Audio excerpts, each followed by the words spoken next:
associé gérant de Prime Finance. Bonjour Benjamin.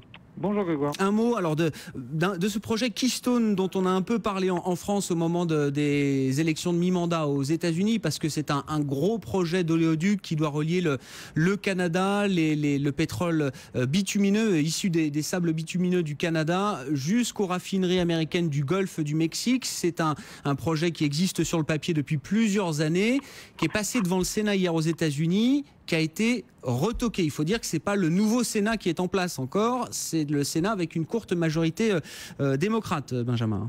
Oui, tout à fait. Et le projet a été retoqué effectivement de justesse, puisqu'il fallait 60 voix pour que le projet soit adopté. Et il n'y a eu que 59 voix pour. Effectivement, vous avez raison de le souligner, les élections de mi-mandat qui ont eu lieu récemment devraient changer la majorité et donner la majorité aux Républicains. Donc ce qui est intéressant de noter, c'est que on va avoir sans doute un autre vote en début d'année prochaine, et qu'avec les changements de majorité, normalement, on a 54 voix assurées pour le projet. Ce qui veut dire qu'avec les démocrates qui ont déjà voté pour le projet et qui seront toujours en place l'année prochaine, on devrait se retrouver sans problème au-dessus des 60 voix nécessaires à l'adoption de ce projet.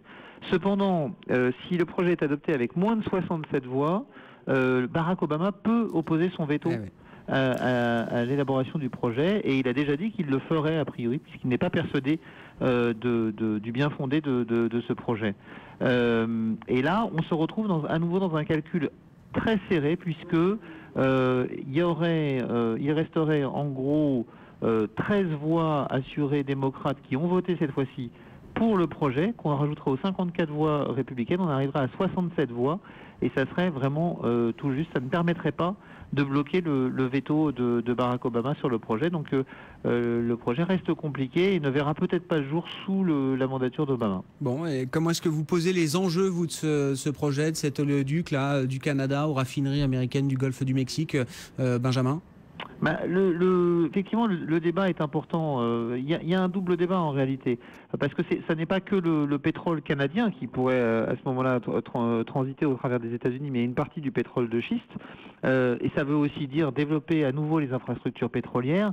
Alors il y a des enjeux écologiques, c'est essentiellement là-dessus que se pose le problème. Il semblerait qu'on puisse trouver un terrain d'entente avec les démocrates en lâchant sur les subventions pour les énergies renouvelables et sur quelques mesures sur l'environnement. L'autre élément qui est important, c'est que le pétrole de schiste est un facteur important de l'emploi et de développement économique aux États-Unis. Rappelons que 40% de la croissance de l'emploi aux États-Unis depuis les années 2000 vient du secteur pétrolier et du secteur des pétroles de schiste, et qu'une grosse partie de la croissance du pays est liée au développement de ce secteur pétrolier. Donc c'est un enjeu important pour le développement du secteur aux États-Unis. Bon, toujours à propos du pétrole, réunion de l'OPEP la semaine prochaine, réunion très importante, évidemment, on aura sans doute l'occasion d'en reparler avec vous, Benjamin. L'état des forces en présence, là, qu'est-ce qui peut se passer, qu'est-ce qui peut sortir de cette réunion de l'OPEP après une chute de 30% du pétrole depuis le mois de juin, grosso modo? C'est une des réunions les plus importantes de l'OPEP depuis très longtemps. Pourquoi? Parce que, effectivement, vous le disiez, le prix du pétrole a corrigé de 30%. La question est de savoir si l'OPEP a la volonté d'enrayer cette chute des prix. Il y a un certain nombre de pays de l'OPEP qui ont essayé de pousser en ce sens. Le Venezuela pousse dans ce sens, l'Équateur pousse dans ce sens, la Libye également, et un certain nombre de pays ont besoin en réalité des ressources pétrolières. Il y a un certain nombre de réunions secrètes qui sont organisées dans tous les sens en ce moment pour essayer de voir comment les choses pourraient se passer. En réalité, la vraie question est de savoir si l'OPEP peut, en maintenant les prix bas, arriver à retarder le développement des pétroles de schiste. Notre sentiment chez Prime Finance, on en a déjà parlé ensemble, c'est que, entre guillemets, il est trop tard. Les puits de pétrole ayant déjà été développés, on en parle dans notre dernière note de conjoncture, les puits de pétrole ayant déjà été forés aux États-Unis, même si l'investissement s'arrête aujourd'hui, la production de pétrole aux États-Unis va continuer de croître. Et donc, quelque part, l'Arabie Saoudite et l'OPEP arriveraient trop tard si c'était leur objectif. Je pense qu'ils en sont conscients, que donc ils vont agir de façon à faire remonter le prix du pétrole.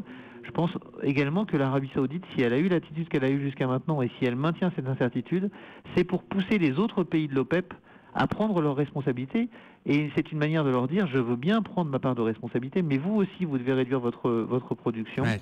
Alors, ça devrait se terminer comment? Ça devrait se terminer avec on n'a pas forcément déjà besoin de réduire la production pétrolière de l'OPEP, puisque je rappelle qu'aujourd'hui, l'OPEP produit à peu près 31 millions de barils par jour, alors que le quota fixé est de 30 millions de barils par jour. Donc, dans un premier temps, je pense que l'OPEP va réaffirmer le quota de 30 millions de barils par jour et le fait de vouloir s'y tenir.